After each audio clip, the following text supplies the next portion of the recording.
यस कार्यक्रमका प्रायोजक Digitainment private limited, new road, Kathmandu.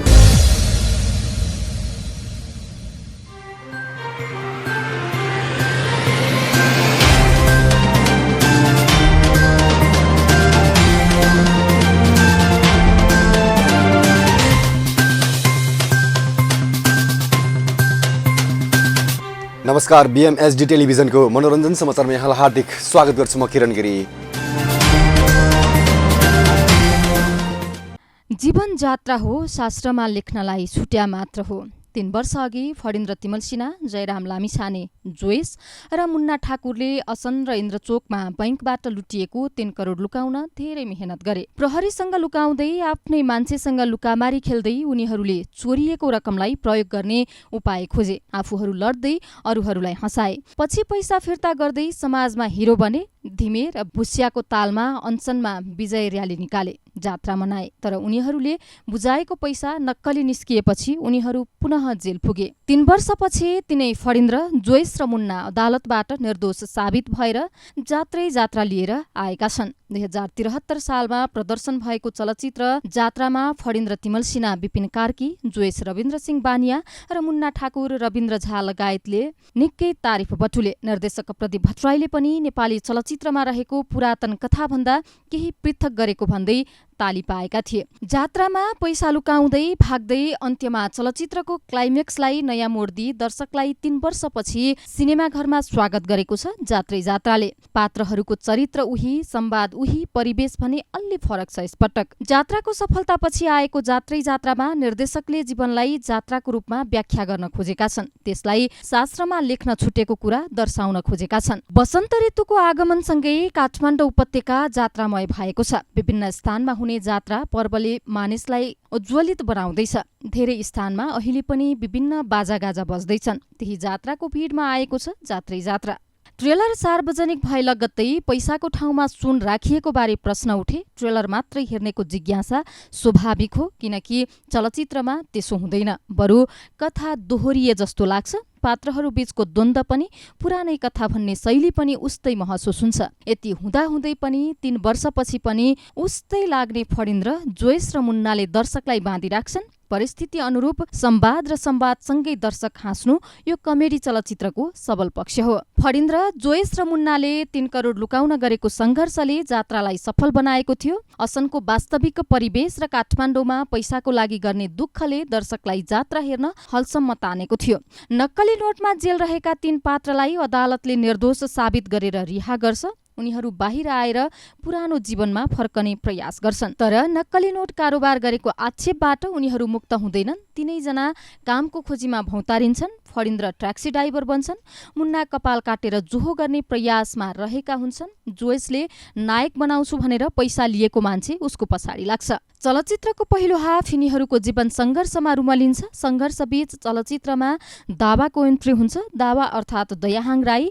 दावा सुन तस्करी हुन्। उनको अस्ट्रेलिया जाने योजना धर्मराउन थाल्छ जब फणिन्द्रको ट्याक्सीबाटै उनको अपहरण हुन्छ। तर कहानीमा ट्विस्ट ल्याउने अपहरणकारी नै सस्पेन्स रहन्छन्। अन्त्यसम्म उनीहरू को थिए र किन अपहरण गरे भन्ने खुल्दैन।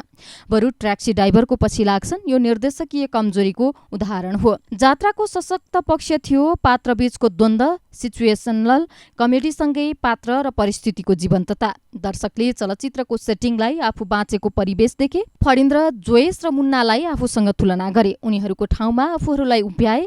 चलचित्रको दोस्रो भागमा यी सब खड्किन्छन्। नक्कली पैसा कहाँबाट कसरी आयो भन्ने प्रमाणित गर्न मात्र हर मेहनत भएको भान हुन्छ।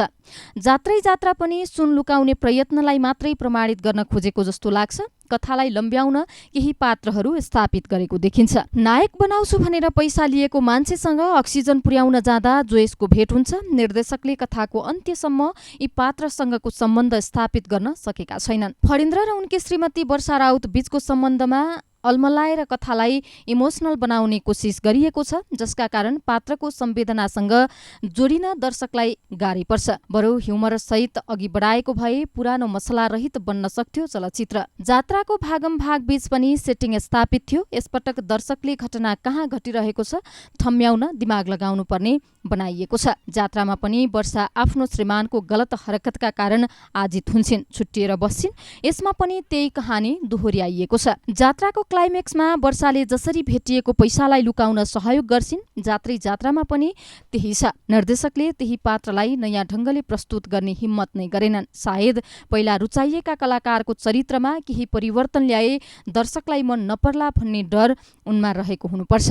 पात्रहरूको हावभाव र संवाद पुरानै चलचित्रको झैं लाग्छ। जात्रा नहेरी सिक्वेल हेर्न जाने धेरै होलान्। उनीहरूलाई चलचित्रले पक्कै मनोरञ्जन प्रदान गर्न सक्ला। जात्रा मन पराएकाहरूले भने जात्रै जात्राबाट बढी अपेक्षा गरेका हुन्छन्।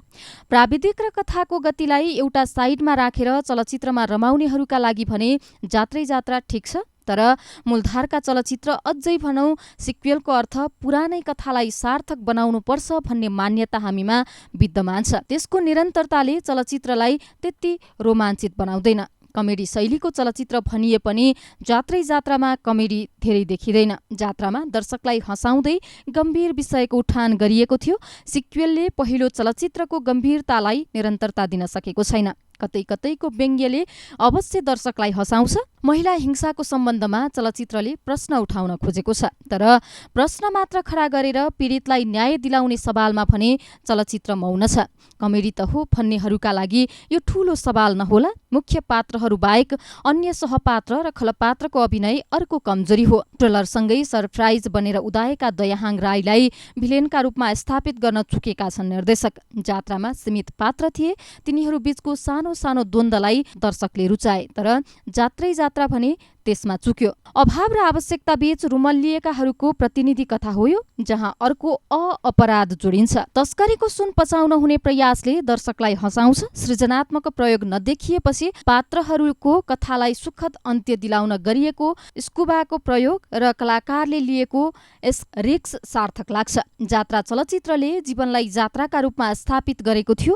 नेपाली चलचित्र उद्योगमा त्यसले नयाँ शास्त्र नै रच्यो। तर पहिलो सिक्वेललाई प्रमाणित गर्ने होडमा जात्रै जात्राले नयाँ शास्त्र स्थापित गर्न सकेन। रमाइलो मात्र मन पराउने दर्शकका लागि चलचित्र हेर्न सुझाव छ। जात्रा हेरेर ज्यादा अपेक्षा गरेकाहरूका लागि भने सुखद रहने छैन।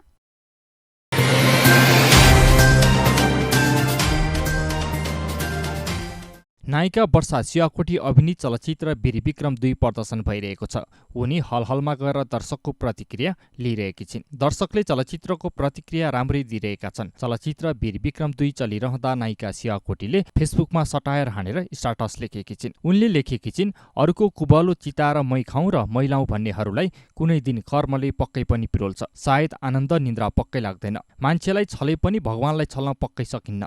रोइ कराई गरेर हिँडेको सुन्न नपरोस्। जेठ 3 गतेदेखि वीर विक्रम 2 सँगै चलचित्र जात्रै जात्रा पनि प्रदर्शनमा आएको छ। वीर विक्रम 2 र जात्रै जात्रा दुवै चलचित्र एकसाथ लाग्ने भएपछि आफूहरू वर्षा राउत बीच कुनै प्रतिस्पर्धा नरहेको खुलाउँदै वर्षा सियाकोटीले स्टाटस लेखेकी थिइन्। उनले वर्षा भर्सेस वर्षा भन्ने कुरा आइरहँदा लामो स्टाटस लेखेर वर्षा राउतसँग मित्रता रहेको खुलाएकी थिइन्। तर वर्षाको छेडखानीयुक्त स्टाटस कसको लागि हो भन्ने बुझ्न सकिएको छैन। पछिल्लो समय वर्षा सियाकोटी आफूलाई चित्त नबुझेको कुरा फेसबुकमा ढुक्कले लेख्दै आइरहेकी छिन्।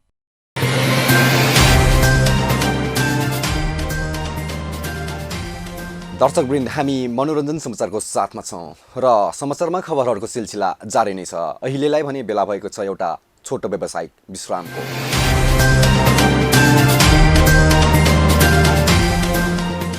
अब उत्कृष्ट गीतहरू तपाईँको मोबाइलमा। नेपाल टेलिकम प्रयोगकर्ताले 1455 डायल गरी नयाँ उत्कृष्ट गीतहरू सुन्न सक्नुहुनेछ। साथै आफ्नो कलर रिङ ब्याक टोन बनाउन सक्नुहुनेछ। नेपाल टेलिकम, राष्ट्रको सञ्चार।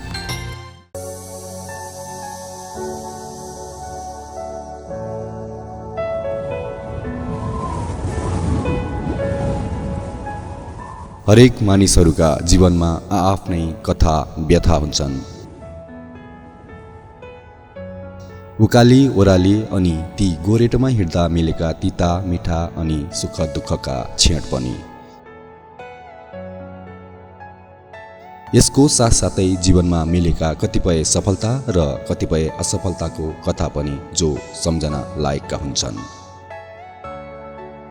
यस्तै तिता मिठा उकाली ओराली सफलता र असफलताको आरोह अवरोहको अनुभवलाई छिचोल्दै आएका ती व्यक्तिको कथाको सङ्गालो हो कार्यक्रम कथा यात्रा जिन्दगीको।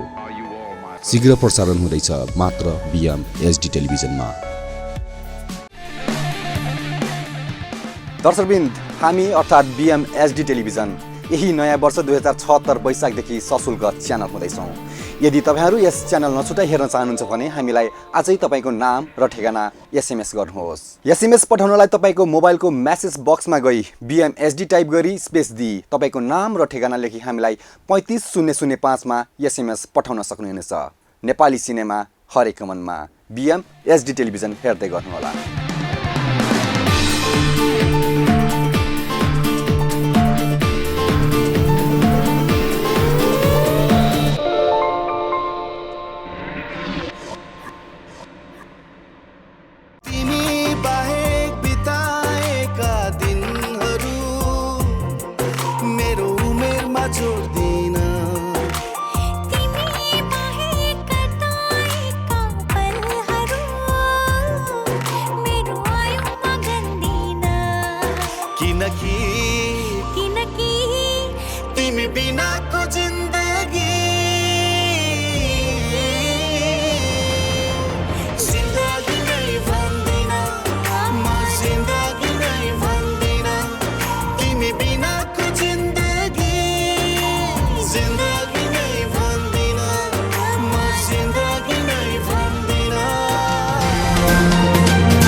दर्शकबिन, यो छोटो व्यावसायिक विश्रामपछि पुनः स्वागत छ। अब बाँकी प्रसङ्ग। चलचित्र निर्माती तथा चलचित्र विकास बोर्डकी निवर्तमान अध्यक्ष निकिता पौडेल र सञ्चारकर्मी रवि लामिछानेले लगनगाँठो कसेका छन्। शुक्रबार दिउँसो नगरकोटको होटल मिस्टिक माउन्टेनमा परिवारका सदस्य र आफन्तको उपस्थितिमा रविले निकिताको सिउँदो परेका हुन्। दुई पक्षका निकै नजिकका आफन्त मात्र विवाह समारोहमा सहभागी थिए। रवि र निकिताले गत वर्षको माघ 7 गते अदालती विवाह गरेका थिए। अदालती विवाह गरेको 4 महिनापछि दुईले परम्परागत रूपमा विवाह गरेका हुन्। रवि र निकिता दुबईको दोस्रो विवाह हो। उनीहरू लामो समयदेखि प्रेम सम्बन्धमा थिए। केही वर्ष यता दुबई मित्र पार्कको अम्बे अपार्टमेन्टमा फ्ल्याट भाडामा लिएर बस्दै आएका थिए। अपार्टमेन्टमा ओहोरदोहोरको क्रममा उनीहरू एक अर्कासँग नजिकिएको बताइन्छ। अदालती विवाह गरेको केही दिनमा नै निकिताले बोर्ड अध्यक्षबाट राजीनामा दिएकी थिइन्।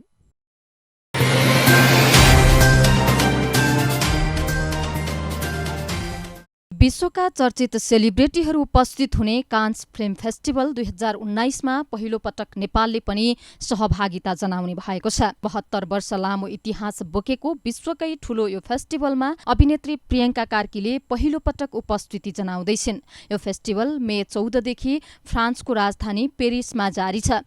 मे 25 सम्म यो महोत्सव चल्नेछ। महोत्सवमा हलिउडकी अभिनेत्री सेलेना गोमेजदेखि बलिउडका नायिकाहरू प्रियङ्का चोपडा, दीपिका पादुकोण, कङ्गना रनावत, ऐश्वर्या राय, हुमा कुरेशी लगायतले सहभागिता जनाइरहेका छन्। पहिलो पटक विश्वकै ठूलो महोत्सवमा सहभागिता जनाउन लागेकी अभिनेत्री कार्कीले यो कुराले निकै खुसी भएको बताएकी छिन्। उनलाई अप्रिल महिनामा नै यो प्रस्ताव आइसकेको थियो। कार्कीले उत्साहित हुँदै बताएकी छिन्, मलाई कान्सको टिमबाट नै निमन्त्रणा आएको हो। यहाँ आफै प्रवेश पाइँदैन। कान्सका सदस्य नै मलाई भेट्न आउनु भएको थियो। मेरो इन्स्टाग्रामको सक्रियता हेरेपछि उहाँहरूले मलाई निमन्त्रणा गर्नुभएको हो। प्रियङ्काले अगाडि भनिन्, यो मेरा लागि मात्र होइन, नेपालकै लागि पनि महत्त्वपूर्ण हुनेछ, किनकि त्यहाँ म कुनै नेपाली चलचित्रको सोमा मात्रै उपस्थित हुन लागेकी होइन। म मे 20 देखि मे 24 सम्म हुने विभिन्न कार्यक्रममा सहभागिता जनाउनेछु। प्रियङ्का आइतबार बेलुकी फ्रान्स उड्दैछिन्। उनी सोमबार नै रेड कार्पेटमा उपस्थित हुनेछिन्। प्रियङ्काले भनेकी छिन्, भोलि त म रेड कार्पेटमा मात्र हिँड्नेछु। यसपछि पिस नाइट नामक एउटा कार्यक्रम हुँदैछ, जसलाई माइकल ज्याक्सनको परिवारले स्थापना गरेको फाउन्डेसनले आयोजना गर्दैछ। यसमा आफ्नो देशको संस्कृति झल्कने पहिरनमा प्रस्तुत हुनेछु। म यो कार्यक्रममा नेपाली कल्चरलाई विश्वमा चिनाउने प्रयत्न गर्नेछु। प्रियङ्काले आफ्नो उपस्थिति रोयल गाला डिनरमा पनि हुने बताइन्। यो सुन्दा सामान्य लाग्ला, तर यसमा विश्वका निकै नै चर्चित चर्चित सेलिब्रेटीहरूलाई निमन्त्रणा गरिएको हुन्छ। बलिउडदेखि हलिउडका कलाकारसँग मेरो यो डिनर पार्टीमा भेट हुनेछ। प्रियङ्काले अहिलेसम्म पनि आफूलाई कान्समा जान लागेको महसुस नभएको बताएकी छिन्। उनले भनिन्, म आफै पनि यो कुराको महसुस गरिरहेकी छैन। सायद पेरिसमा पुगेपछि मलाई बल्ल त्यो कुराले छुन्छ होला। प्रियङ्काका अनुसार उनी अक्सिजन भिल्लामा बस्नेछिन्। यो प्राइभेट भिल्ला हो जसमा चर्चित सेलिब्रेटीलाई मात्रै राख्ने गरिन्छ। प्रियङ्काले उत्साहित हुँदै भनिन्, मलाई विश्वास छ मैले नेपाललाई विश्वमा चिनाउनेछु। साथमा म नेपाल र नेपाली कल्चरको पनि राम्रो प्रचार त्यहाँ गर्नेछु। अहिले बलिउडका सामान्य कलाकार पनि कान्समा उपस्थित हुन थालिसकेका छन्। मैले ढोका खोलेकी हुँ। म त अब हरेक वर्ष यो फेस्टिभलमा सहभागी हुनेछु। अरू कलाकार पनि सहभागी हुने वातावरण बनाउनेछु भन्ने आशा लिएकी छु। कान्समा कलाकारले लगाउने पहिरनको पनि महत्त्व विशेष हुन्छ। प्रियङ्काले नेपालको संस्कृति झल्कने पहिरनदेखि आधुनिक पहिरनसम्म तयार पारेको बताएकी छिन्। उनले भनिन्, नेपाल पनि आधुनिक ड्रेसमा पछि छैन भन्ने खालको डिजाइन पनि मैले तयार पारेकी छु। साथमा नेपालको संस्कृति झल्कने पहिरन पनि तयार छ। अभिनेत्री कार्कीले आफू यो महोत्सवमा सहभागी हुन पाउँदा अत्यन्तै उत्साहित भएको बताएकी छिन्।